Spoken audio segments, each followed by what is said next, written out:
And cried and We've been crying cried. for a year now. And cried till you can't cry anymore. Days of devastation started 10 days before their nephew would have celebrated his 33rd birthday. My heart is still ripped apart. I'm still in disbelief that that what happened July 6th of 2016, that there's no vindication here in 2017. Philando Castile's aunt and uncles hoped something good would come from their family's devastation. Castile, a legal gun owner, was shot and killed during a traffic stop.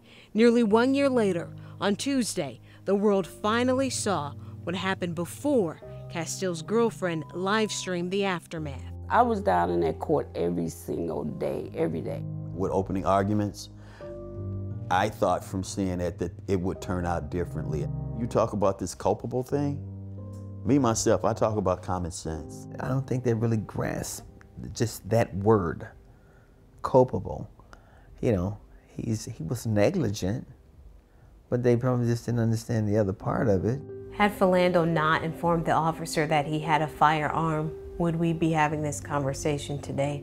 Probably not. Everybody's confused. They're confused on the verdict itself. Yeah. But they're confused on what do. Do we stand up and chant? Is that gonna get anything done?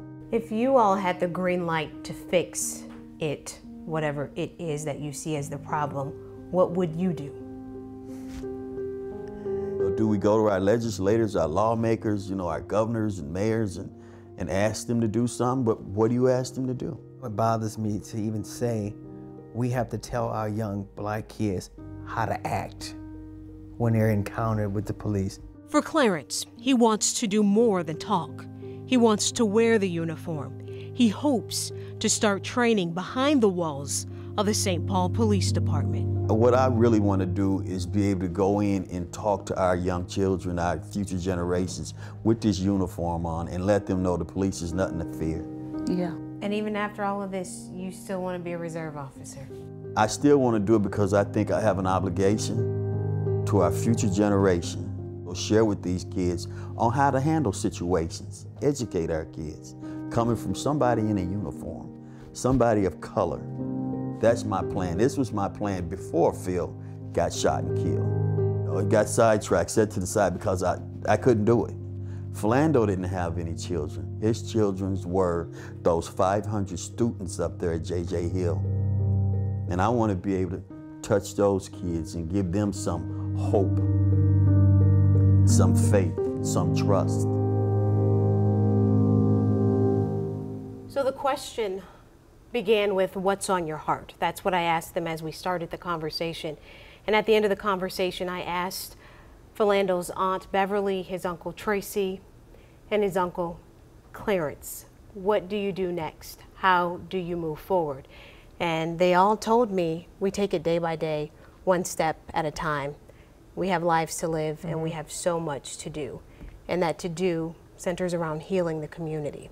Well, it's interesting when they said, you asked them, what would you do if you had the green light, if you could do anything? And he said, I don't know, go talk to legislators, go talk to our lawmakers, but what do you ask them to do? And that is the question. That is the big question that we all have to answer as a society. Like, what do we do, going forward? And this has lifted the veil on the system, and I found it really poignant that he said, even though they believe the system is flawed, he wants to go inside the system. Yeah. And maybe that's somewhere to begin. And he downplays it.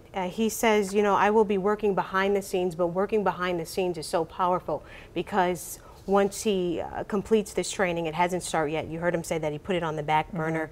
You're going to be a bridge. Members of the community will see you. You're someone that people in the community can talk to if something happens, and he can take that information and help the police down the road. Wonderful. All right. Well, thank you so much for sitting down with them. We appreciate them. Always good to hear what the family has to say, especially after the verdict. Well, turning to major news from Capitol Hill after